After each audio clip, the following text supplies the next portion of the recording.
बहुत साल पहले की बात है। एगो गांव के नजदीक बहुत बड़ा तालाब रहा। दिन भर वो तालाब के पास बहुत सा लोग घूमे और तैरे आवत रहले। रात के समय भी वो तालाब के पास लोगन के आवल जावल लगल ही रहेला। ऐसे ही पूर्णिमा के एगो रात जब चांद की रोशनी तालाब के पानी पे चमकत रहली, तब तालाब के पास ढेर सारा लोग रहले। ओहमे तन्वी और मिनी तालाब के किनारे गप्पा लड़ावत हुए घूमत रहली।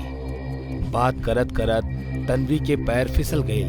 तन्वी तालाब में गिर गईल। ओकरा तैरे ना आवत रहल। मिनी मदद के खातिर चिल्लाए लागल, बचावा बचावा, एकरा के हो बचावा, एकरा तैरे ना आवेला। तन्वी और मिनी की आवाज सुन के वहाँ के सारा लोग तालाब के किनारे इकट्ठा हो गए। पर रात के समय होखला की वजह से लोग पानी में उतरे से डरत रहले। तन्वी डूबे लगली। सब लोग सिर्फ देखत रहले। तन्वी पानी में से गुस्सा से बोले लगली, आज हमरा बचावे से इनकार कर रहल बाड़ा। ठीक बा, बाकी एगो बात याद रखिया, मरे के बाद जौन केहू के परछाई तालाब के पानी में गिरी, ओकरा के भी पानी में अपन जान देवे के होई। तन्वी जोर से चिल्लाब शुरू कर देलस और ओके आसपास पानी के एगो भंवर तैयार होके लागल। लोग डर के मारे पीछे हटे लगले। वो भंवर तन्वी के अंदर खींच लेलस और पानी शांत हो गई। लोग का भइल ई जाने के खातिर धीरे धीरे तालाब की तरफ बढ़े लगले।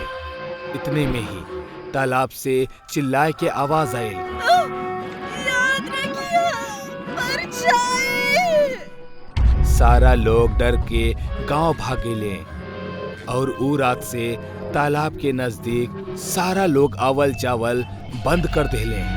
वो घटना के बाद तालाब के सारा रौनक चल गई और ऊ एगो भूतिया जगह बन गई। ऊ तालाब के थोड़ा दूर से गांव जाए के एगो कच्चा रास्ता रहल। लोग वहां से भी गुजरे से डरत रहले। एक रात मनीष और आमिर बाइक से गांव के तरफ जात रहले। मनीष बाइक चलावत रहल, पर जात जात ऊ तालाब के रास्ता पे रुकल। ऊ जौना जगह पर रुकल वहां से दू रास्ता गांव के तरफ जात रहल। अरे भाई रुक काहे गेला? चल तालाब के रास्ता से। अरे भाई मरे के बाका, तोरा पता नहीं के तालाब में का भइल बा? अरे कितना महीना हो गए घटना के, कुछ ना भइल बा अपना गांव में। और वैसे भी शॉर्टकट है, हमरा जल्दी घर पहुंचे के बा भाई। अरे पर कुछ भइल था? अरे कुछ ना होई हमनी के, तो चला, डरा मत, चला चला जल्दी करा। मनीष ना चाहत हुए भी तालाब के रास्ता से बाइक के घुमा लेलस। मनीष और आमिर दोनों ही तालाब के रास्ता से बाइक पे जात रहले। जैसे ही तालाब दिखल, मनीष बार बार तालाब के तरफ देखत रहल और एकर वजह से बाइक ठीक से ना चलत रहले। आमिर के ध्यान मनीष की तरफ गई। अरे का कर रहल बड़ा, सामने देख के चलावा ना। मनीष होश में आके सीधे देखे लागल। उहे वक्त तालाब के पास के झाड़ी से कुछ आवाज आई। दोनों तालाब की ओर देखले। तालाब के सतह पे उनकरा एगो चुड़ैल के परछाई दिखाई देलस। दोनों बहुत डर गए। मनीष डर के वजह से बाइक के भगावत शुरू कर देलस और ऊ बार बार वो परछाई के तरफ देखत रहल। रफ्तार और मनीष के ध्यान भटके की वजह से बाइक के संतुलन बिगड़ल और वो गिर गए और तालाब में गिरत गिरत बच गए। दोनों ही तालाब के किनारे पे आके रुक गए और उनकर परछाई पानी के ऊपर पड़ल। तालाब में हलचल होके लागल। दोनों तालाब में दिखले तो उनकरा खुद के परछाई के साथ साथ एगो चुड़ैल के परछाई भी दिखे लागल। दोनों डर के भागे के खातिर उठले, पर उनकर परछाई वही जे तालाब में जम गईल। दोनों ही जान बचा के भागे लगले। तालाब से भयानक आवाज आवे लागल और पानी के भंवर तैयार होके लागल। दोनों भागत भागत रुक गए और पीछे मुड़ के देखे लगले। एगो चुड़ैल के परछाई भंवर में खड़ा होके दोनों हाथ में आमिर और मनीष के परछाई पकड़े रहली। वो परछाई जोर जोर से हंसत रहली। वो जैसे ही हाथ में पकड़ल दोनों परछाई के पानी में पटकल। ओकर तुरंत बाद आमिर और मनीष हवा में उछलले और जोर से नीचे गिर गए। दोनों चिल्लाए लगले। हम कहले रहनी ना, अगर केहू के परछाई ये तालाब में गिरल तो ओकरा अपन जान देवे के होई। अब तू दोनों तैयार हो जा अपन जान देवे खातिर। आमिर डरत डरत हिम्मत करके कहलस, हमनी अच्छी तरह से तैरे आवेला, तू हमरा के ना डुबा सकेलू। तहरा से के कहलस कि तोहार पूरा शरीर पानी में डूबी? मतलब? चुड़ैल चिल्ला के भयानक तरीका से हंसे लागल। चुड़ैल परछाई के फिर से उठौलस और उनका शरीर से सिर के उखाड़ के पानी में फेंक देलस। ओकर साथ ही आमिर और मनीष के सिर भी पानी में आके गिर गई। सिर के बाद वो दोनों हाथ और दोनों पैर उखाड़ के पानी में फेंक देलस। तालाब के पानी उनकर खून से लाल हो गए रहे और वो दोनों के शरीर के टुकड़ा वो खून के पानी में तैरे लगले। धीरे धीरे वो भंवर शांत होके लागल और वो चुड़ैल के परछाई पानी के सारा खून और शरीर के टुकड़ा अपना अंदर खींचे लागल। भंवर के शांत होला के बाद चुड़ैल के परछाई हंसत हंसत तालाब के गहराई में गायब हो गई और पानी पहले की तरह साफ और शांत दिखे लागल।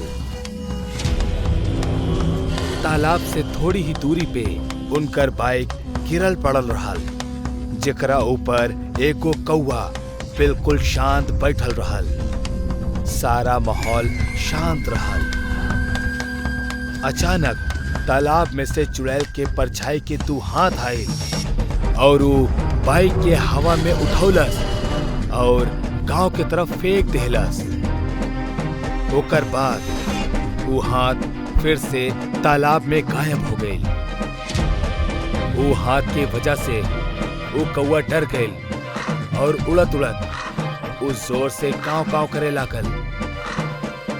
उड़त हुए वो तालाब के ऊपर से उड़ल और ओकर परछाई वो तालाब में कैद हो गई। तालाब में फिर से हलचल शुरू हो गई और धीरे धीरे चुड़ैल के हंसे के आवाज आने लगी। हजारों साल पहले राजा विक्रम के पास एगो चमत्कारिक बोतल रहल। ओकर अंदर एगो जादुई औरत रहली,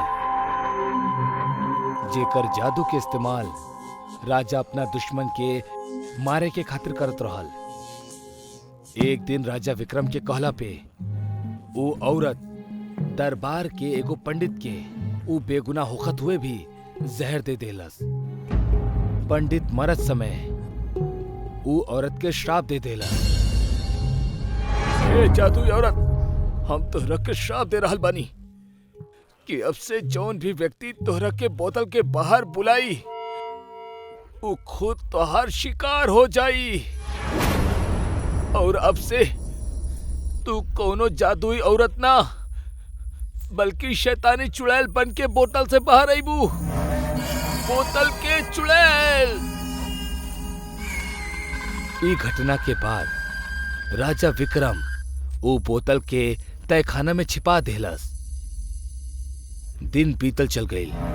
राजा बहुत नाखुश रहत, काहे कि पंडित के श्राप देवे के बाद वो जादुई औरत के बाहर बुलौला बंद कर देले रहल। एगो रात जब राजा अपना कमरा में आराम करत रहल, तब्बे ओकर भाई अकरम ओकर महल पे आक्रमण कर देलस। घमासान युद्ध भइल और राजा विक्रम हारे लागल।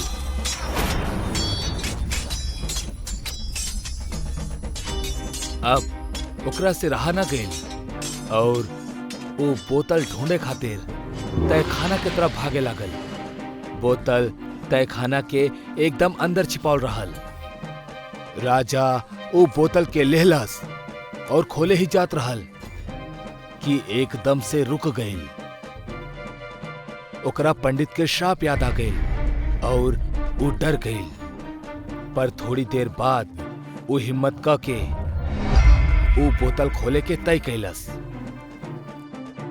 वो एगो हाथ में बोतल पकड़लस और दूसरा हाथ से बोतल के मुंह पे मारे लागल। कुछ ही देर बाद बोतल में हलचल शुरू हो गई। राजा के लागल कि अब जादुई औरत फिर से बाहर आ जाई, पर अचानक बोतल के रंग बदल गई और देखत ही देखत बोतल से धुआं निकले लागल। राजा विक्रम एकर बिल्कुल भी उम्मीद ना कैले रहल। अरे ई का हो रहल बा? ऐसा तो पहले कबो ना होकत रहल। लागता ये पंडित के श्राप के ही असर बा। मतलब अभी बोतल से चुड़ैल निकली। राजा विक्रम डर गए और वो बोतल के पहुंचे फेंक दिलस, पर धुआं फिर भी निकलत रहल। राजा दरवाजे की तरफ भागे लागल, पर दरवाजा अचानक से बंद हो गया। वो पीछे मुड़ के धुआं की ओर देखलस। धुआं में एगो चुड़ैल के परछाई दिखे लागल और ओकर जोर से हंसे की आवाज तहखाना में गूंजे लागल। राजा विक्रम वो आवाज से और भी डर गए। अब धीरे धीरे धुआं कम होके लागल और वही जा एगो खतरनाक चुड़ैल दिखे लागल। कैसन बानी महाराज? बहुत दिन बाद याद कैनी हमरा के। आज हम आपसे ना पूछब कि केकरा सजा देवे के बा, काहे कि हम जानत तानी आज हमार शिकार आप खुद बानी। आप खुद हमरा पास आइब या हम आई? खबरदार, जौन तो हमरा पास भी एलू तो हम तो हर महाराज बानी, तू हमरा के ना मार सकेलू। आप ओ बोतल के औरत के महाराज रही, हम बोतल के चुड़ैल बानी और हमार केहू महाराज नहीं खे। जौन भी हमरा के बाहर निकाली वो मारल जाई। इतना कह के वो चुड़ैल हंसे लागल। हम कहा तानी वापस बोतल में चल जा। हाँ चल जाएब, लेकिन आपके साथ लेके ही जाएब।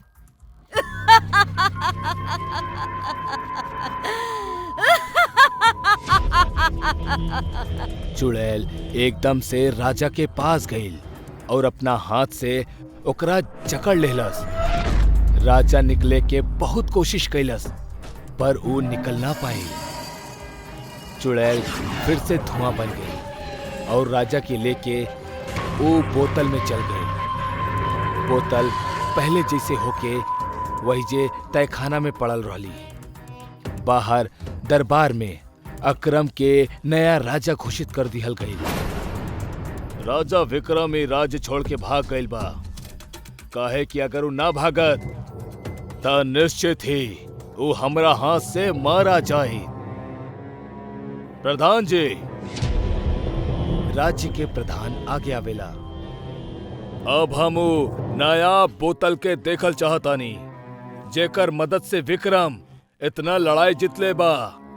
हम जादुई औरत के करिश्मा देखल चाहतानी। महाराज, वो बोतल के श्राप दिहल गइल बा। जे केहू भी वो बोतल के खोली वो चुड़ैल के हाथ से मारल जाई। ये जरूर झूठ बोल रहल बा। ई ना चाहता कि हम वो बोतल के देखें। हम कुछ ना सुनल चाहता नहीं। जा और बोतल लेके आवा। प्रधान दू सैनिक के इशारा कैलस और वो तुरंत जाके तहखाना से बोतल लेके अले। सैनिक प्रधान के हाथ में बोतल देलस और प्रधान राजा अकरम के। अकरम बोतल ध्यान से दिखलस और फिर से प्रधान के देत देत कहलस, बाहर निकला ओकरा। प्रधान डर गई और डरत डरत कहलस, क्षमा करी महाराज, लेकिन हम ना जानिला। राजा विक्रम हमनी के कबो ना बतौले। हम सब जानिला।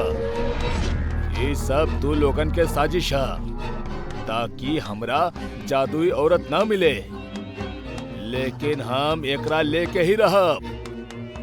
राजा अकरम गुस्सा में उठल और वो बोतल के जमीन पे जोर से फेंक देलस। दरबार के सब लोग डर गए। बोतल जमीन पे गिरे के कारण वो टूटे लागल और एकदम से फट गई। फटे के कारण उनमें से धुआं निकले लागल। ओकरा देख अकरम भी थोड़ा डर गई।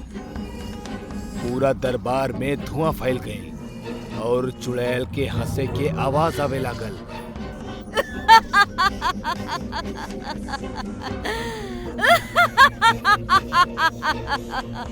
धुआं के हटत ही जमीन पे राजा विक्रम के लाश दिखाई देलस और ओके ऊपर पैर रख के एगो चुड़ैल खड़ी रहली। वो चुड़ैल के देख के दरबार के सब लोग डर गए और महल के बाहर भागे लगले। एगो और शिकार।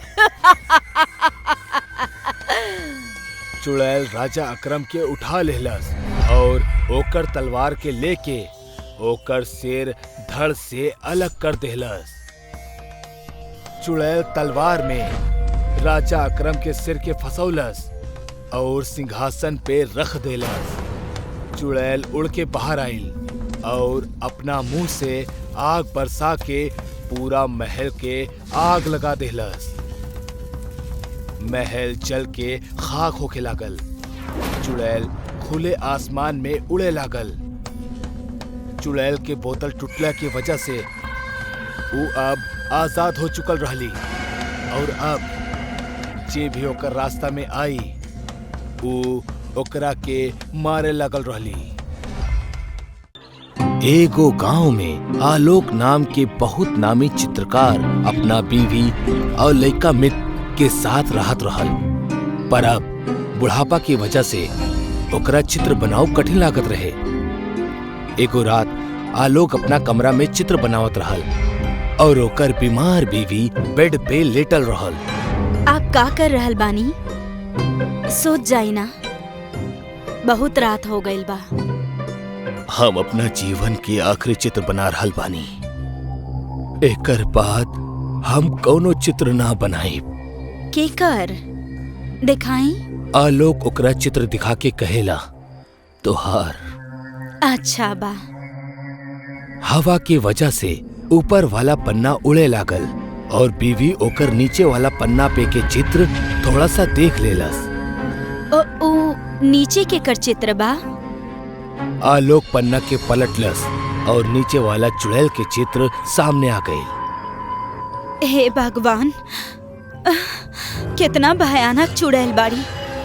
ऐसा लगता जैसे अभी बाहर आके अपन बड़ रूप धारण करी। आप ऐसा चित्र काहे बनैनी? दरअसल यह हमार आखिरी चित्र रहल, पर हम सोचनी तोहार भी एगो चित्र बनावे के चाहिए। ओ चुड़ैल के चित्र के देख के पद्मनी के चक्कर आवे लागल। आलोक, हटाई एकरा के सामने से। हमरा के तकलीफ हो रहल बा। हटाई एकरा के। आलोक फौरन ओ चित्र के एगो कपड़ा से ढक के पद्मनी के बेड पे लेटा देलस। अरे तू सुच जा, हमहू थोड़ा देर में सुच जाई। आलोक अपना चित्र के काम के रोक देलस और कमरा के बाहर चल गई। पद्मिनी कमरा में अकेली सुतत रहली। खिड़की से तेज हवा अंदर आवत रहे। एकर वजह से वो कपड़ा उड़ गईल और चुड़ैल के चित्र फिर से दिखे लागल। वो अंधेरा कमरा में वो चुड़ैल के चित्र चमकल शुरू कर देलस और पन्ना धीरे धीरे वो बोर्ड से निकले लागल। पन्ना पूरा निकले के बाद उड़ के पद्मनी के मुंह के पास आ गई और चेहरा जोर से दबावे लागल। पद्मिनी के सांस अटक जाए की वजह से वो जोर जोर से फड़फड़ाए लागल। वो पन्ना के हटावे के कोशिश करे लागल, पर ओकर कोनो फायदा ना भइल। पद्मिनी के आवाज भी ना निकलत रहे। धीरे धीरे ओकर शरीर हिलब भी बंद हो गई और ओकर मौत हो गई। पद्मिनी के मरला के बाद वो चित्र वापस वो बोर्ड पे चिपक गए। आलोक कमरा में आयल और पद्मिनी के शांति से सुतत देख ओकर बगल में सुत गई। दूसरा दिन के सुबह आलोक और ओकर बेटा मित के पद्मिनी के बारे में पता चलल तो उनकरा बहुत दुख भइल। वो लोग उनकर अंतिम विधि के पूरा कैले। जब ओकर चिता जलत रहे तब आलोक के कुछ याद आयल और वो अंदर की तरफ भागल। वो अंदर पद्मिनी के चित्र के पास आयल और ओकरा देखे लागल। ई तो हर आखिरी निशानी है, एकरा भी तू अपने साथे ले जा। इतना कह के वो झटका से पद्मिनी के चित्र बोर्ड से निकललस और बाहर आके के चिता में फेंक देहलस। पर फेंकला के बाद ओकरा पता चलल कि वो चुड़ैल के चित्र भी फेंक देहलस। वो रोवे लागल और मीत के लेके घर के अंदर चल गई। उहे रात आलोक अपना कमरा में बेड पे अकेला लेटल रहल। ओकरा पद्मिनी के बहुत याद आवत रहे। उठल और पद्मिनी के चिता के पास चल गई। वो चिता के पास पहुंचल और एगो पत्थर पे बैठ के शांति से चिता के देखे लागल। इतने में ओकर नजर चिता में फसल एगो कागज पर पड़ल। आलोक वो कागज के उठौलस और देखला के बाद वो बहुत चकित सा हो गई। वो चुड़ैल के चित्र वाला कागज रहल। अरे ई कागज जलल कैसे ना? आलोक के कुछ समझ में ना आवत रहल और वो भागत भागत मीत के पास गए। अरे बेटा मीत, ई देखा, ई आग में ना जलल और एकर ऊपर के चित्र भी सही सलामत था। केकर चित्र? चुड़ैल के। दोनों बहुत डर गए। अचानक वो कागज अपने आप हिले लागल और छत तोड़ के हवा में उड़ गई। आलोक और मीत डर के मारे बाहर भाग गए। वो दोनों घर से दूर भागे लगले और याकायाक रुक गए। उनकर सामने हवा में चुड़ैल के चित्र के कागज खड़ा रहल और अब वो पहले से बहुत ज्यादा विशाल हो चुकल रहल। ओकरा अंदर के चुड़ैल हिलत रहली। आलोक, तू हमरा के जलावे के कोशिश कैले बाड़ा। अब हम तारा के जिंदा ना छोड़ब। तोहार बीवी के बाद तू हमार शिकार बाड़ा। मतलब पद्मिनी के तू मरलू? हाँ। चुड़ैल जोर जोर से हंसे लगली। आलोक डर के मारे भागे लागल, पर वो चुड़ैल ओकरा कागज से घेर लेलस। आलोक कागज के घेरा में घिर गई। चुड़ैल आलोक के हवा में उठा के कागज में जकड़ लेलस और ओकर शरीर के मोड़े लागल। यही के साथ ही आलोक के हड्डियन के टूटे के आवाज आवे लागल। वो दर्द के वजह से चिल्लात रहल।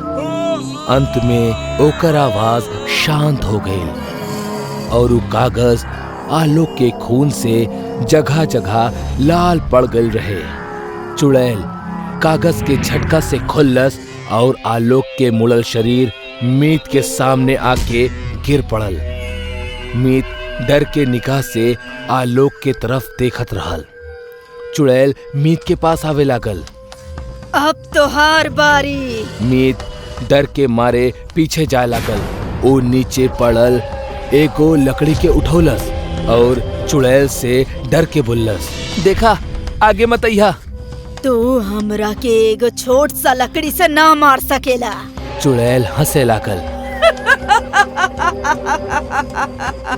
और मीत के नजदीक पहुंच गई। जैसे ही वो चुड़ैल मीत के पकड़े के खातिर आगे बढ़ल, मीत उ लकड़ी के जोर से घुमौलस और उ कागज में छेद हो गई। एकर वजह से उ चुड़ैल पीछे हट गई। मीत देखलस कि उ छेद से काला खून बहत रहे। खून ई वजह से बहत रहे काहे कि जहाँ छेद भइल रहे वही जा चुड़ैल के पैर बनल रहल और वो खून ओकर पैर से बहत रहल। मीत ई देख के हंसे लागल। आवा उठावा हमरा, आवा ना। चुड़ैल के गुस्सा आ गइल और उ मीत के उठा के कागज में जकड़ल शुरू कर देहलस।